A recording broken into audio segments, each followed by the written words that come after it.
안녕하세요. 김태훈의 현명한 투자자 방송 시작하겠습니다. 본 영상에서 다루는 내용은 투자 권유가 아니며 각 개인의 투자 판단에 대한 책임을 지지 않습니다. 별도 SNS 채널 가입을 유도하거나 투자 권유 및 유료 리딩 서비스로 홍보하는 불법 사칭 계정에 유의하시기 바랍니다. 자, 오늘은 사마알루미늄에서 좀 말씀을 드리겠습니다. 알루미늄 하면 우리가 쉽게 주변에서 보시면 알루미늄 쿠킹 호일 같이 그 은박으로 된 것들을 볼 수가 있는데요. 이 알루미늄이 우리 생활뿐만 아니라 산업재로서도 2차전지 쪽에 알루미늄 박이라고 해가지고 구리 박 같은 아주 얇은 막으로 된 것들이 많이 사용이 됩니다. 특히 이 사마알루미늄 같은 경우도 이제 아변 부분이 주요 매출을 올리고 있는데 올해 상반기 기준으로 아변 쪽에 이제 이 알루미늄 박을 제조하는데 이쪽 매출이 62.43%의 매출을 담당하고 있고, 또 가공 쪽 해가지고 이제 우리 포장지 알루미늄 은빛으로 된 그 포장지들인데 그런 쪽이 24.87% 정도 매출을 차지하고 있습니다. 그거 외에 전자 부품에도 이 알루미늄이 사용되는데 거기가 한 매출의 12.7% 정도를 차지하고 있죠. 이 아변 쪽에 리튬 이온 배터리 쪽에 사용되는 알루미늄 포일, 즉 알루미늄 박, 이게 수요가 좀 많은 편인데요. 점점 늘어나고 있습니다. 이게 이제 그 LIB 그 리튬 이온 배터리의 양극 집점체로 사용되기도 하고 하기 때문에 여기서 이제 수요 부분가 많이 늘고 있는 그런 상황이기도 하죠.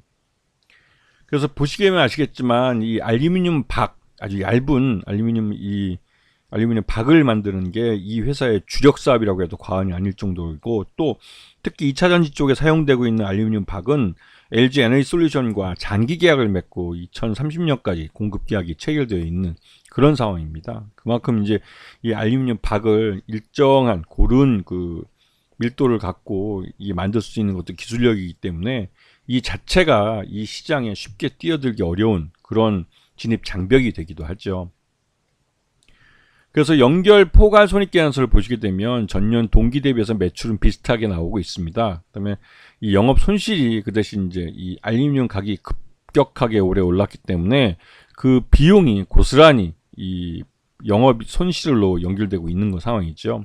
지금 현재 영업 손실이 한 12억 정도 발생하고 있고 반기 순손실도 2억 9천만 원 정도 발생하고 있습니다.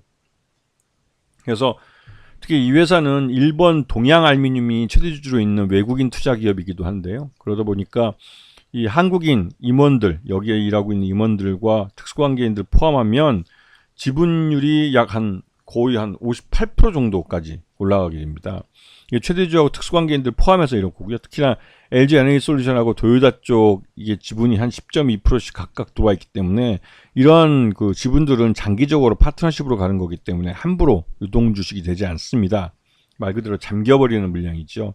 그래서 최대주주하고 특수관계인 포함해서 약 58%의 지분을 갖고 있고, 개인 투자가들은 약 40% 정도 지분을 갖고 있는 걸로 알려져 있습니다. 그래서 실제 유통 가능한 주식수가 40% 정도 되는 것이죠. 그리고 최근 들어서 이 사마알루미늄이 시장에서 이제 그 많은 관심을 받게 되는 게 사마알루미늄뿐만 아니라 다른 알루미늄 회사도 마찬가지인데요.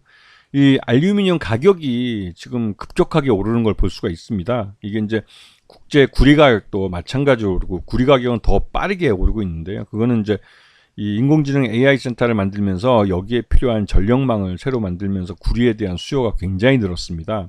그럼에도 불구하고 미국은 이런 이 중국에서 생산되고 있는 값싼 이 구리 제품 때문에 미국 내 이러한 구리나 알루미늄 같은 비철금속 쪽 사업자들이 어려움을 겪는다고 해서 여기다가 막대한 반덤핑 관세를 부과하고 있죠.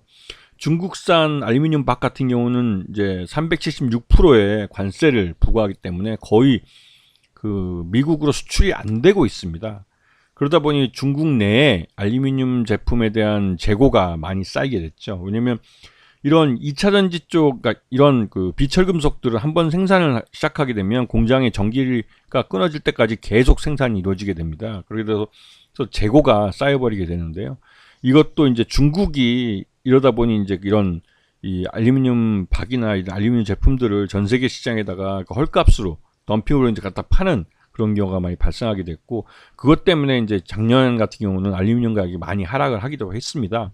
하지만 그 이후로 중국 업체들도 이 대량 생산 때문에 이제 과잉 생산 때문에 문제가 되고 있기 때문에 미국 내에서 그러니까 중국 내에서 이 알루미늄을 처리할 수 있는 내수 시장에서 소화할 수 있도록 이 중국 내 전력망을 확충하는 데 있어서 구리 대신에 알루미늄을 이제 주로 사용하고 있는 것이죠. 그러다 보니 이제 알루미늄에 대한 인위적인 수요가 늘게 되고 이러한 알루미늄이 중국산 저가의 알루미늄이 세계 시장에서 자취를 감추게 됐습니다.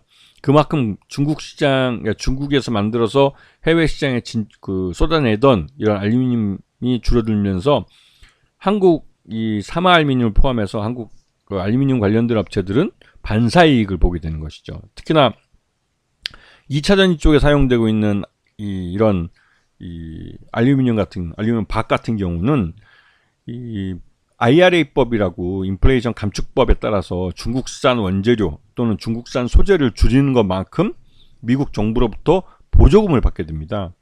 이런 부분 때문에도 한국산 알루미늄 박에 대한 수요가 늘게 되는 것이죠. 또 이런 것들이 주가에 반영이 되면서 이런 지금 보시면 아시겠지만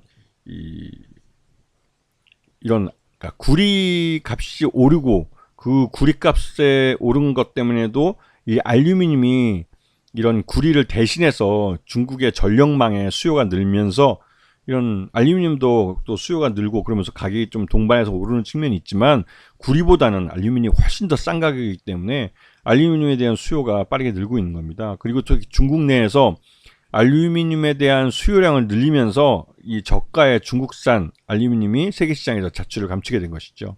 이게 이제 사마 알루미늄에게는 오히려 또 이 수익을 낼 수 있는 기회를 만들어주고 있는 것입니다. 이것 때문에도 사마 알루미늄뿐만 아니라 다른 알루미늄 관련주들이 전반적으로 시장에서 관심을 많이 받고 있고 이에 따른 실적 호전 가능성이 높아지고 있는 그런 상황이기도 하죠.